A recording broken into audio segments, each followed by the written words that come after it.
Aminawe, Aminauri Maria, nous anankina naisane, apiuva bakisa.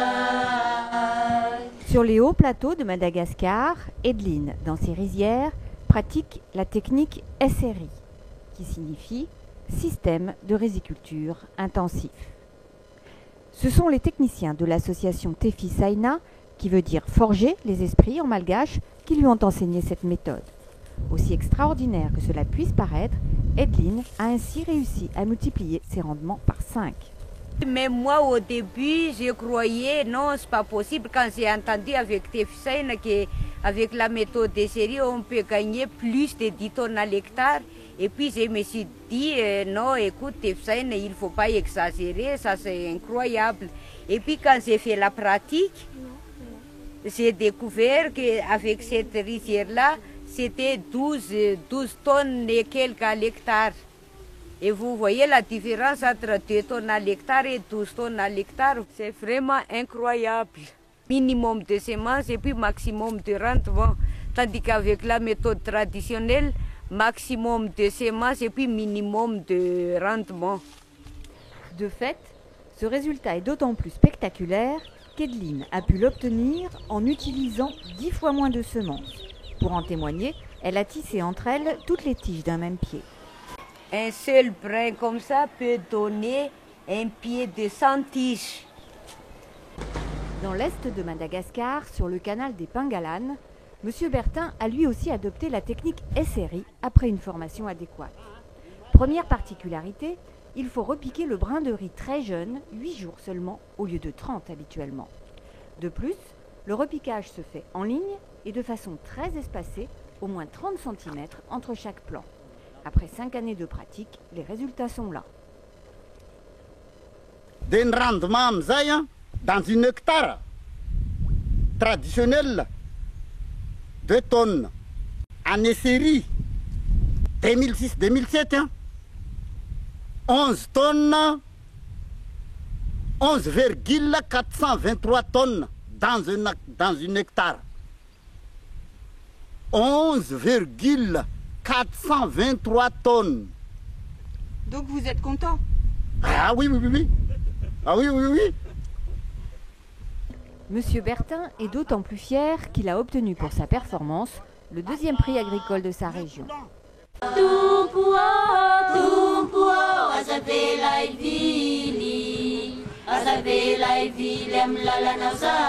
Pourtant, Monsieur Bertin reste une exception. Dans son village, comme partout à Madagascar, tous pratiquent encore le repiquage traditionnel. Voici donc une rizière classique.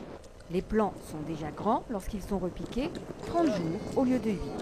Ils ne sont pas alignés et se retrouvent très proches les uns des autres. De plus, l'eau est utilisée à profusion. Sur les hauts plateaux Betsileo, M. Edmond nous explique au contraire qu'en système SRI, on économise l'eau. On gère l'eau.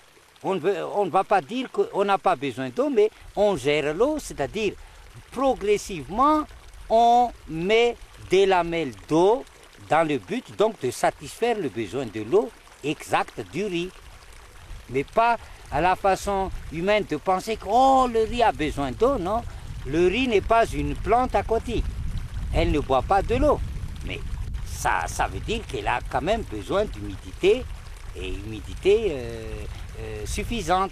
Le résultat, c'est que, en gros, on utilise 100 fois moins d'eau en SRI par rapport à l'ancien système rizicole. Voilà. Paysan de père en fils, M. Edmond est l'un des piliers de l'association Tefi Saina. Il a transformé son exploitation en champ-école, où les enfants viennent pendant leurs vacances apprendre des techniques agricoles innovantes, en particulier l'art du compost, indispensable pour régénérer les sols en système SRI.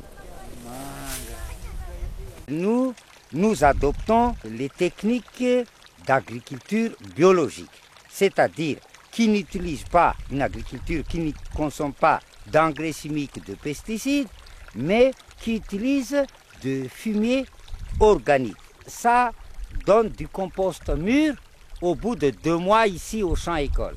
Parce qu'on retourne, toutes les quinzaines, on retourne, on arrose on retourne et on arrose. Ce qui assure la décomposition des matières végétales là-dedans, pour avoir du bon compost, c'est du micro-organisme décompositeur, des organismes aérobies, c'est-à-dire qui a besoin d'air pour pouvoir proliférer davantage, sa pilule. Alors, voilà le cheminée. Donc ça assure l'aération du tas. Bonjour frère Hubert. Monsieur Edmond reçoit fréquemment la visite de frère Hubert. Tous deux ont bien connu l'inventeur de la méthode SRI, le père jésuite Henri Delot-Lanier. Cet agronome de formation fit cette découverte par hasard à l'occasion d'une sécheresse en 1983. Quand nous avons la joie de parcourir le champ-école, monsieur Edmond et moi, c'est une histoire de 40 ans qui revit parce que c'est le fruit d'une expérience que nous avons menée en commun avec le père Delot-Lanier au départ et qui se prolonge maintenant au bénéfice de toutes les populations. La technique SRI a progressé mais très lentement. Ses défenseurs ont peu de moyens et ses détracteurs lui reprochent de demander aux paysans plus de travail et plus de technicité dans la gestion de l'eau. Pour aller plus vite, sœur Pierrette a décidé quant à elle de construire un centre de formation agricole. Avec sa congrégation, elle a même acheté une rizière qu'elle compte bien montrer en exemple. Le but de cet endroit, c'est surtout pour donner la formation aux paysans. Et ils devraient venir ici, une fois que ça va fonctionner un jour, de suivre la formation périodique et ils vont pratiquer chez eux et avec le suivi des sœurs, bien sûr, après. Et à leur tour, ils vont être autonomes au niveau des cultures, surtout pour les séries et puis pour les autres cultures comme des légumes. C'est énorme comme projet. Oui, c'est un défi, mais comme toute la vie, il y a des défis à faire. Et il a plus du goût quand il a des défis. Ça fait peur un peu, quelquefois, est-ce que ça va réaliser mon rêve ou non? Mais quand on se lance là-dedans, on a une joie intérieure. Et c'est la joie de donner aux autres, quoi. Et c'est ça, c'est beau, de donner à notre tour. Le riz reste la nourriture de base à Madagascar. Ces 10 dernières années, les rendements ont plutôt baissé dans les rizières classiques. La méthode SRI a donc toutes ses chances à l'avenir pour aider le paysan malgache à nourrir sa famille et son pays.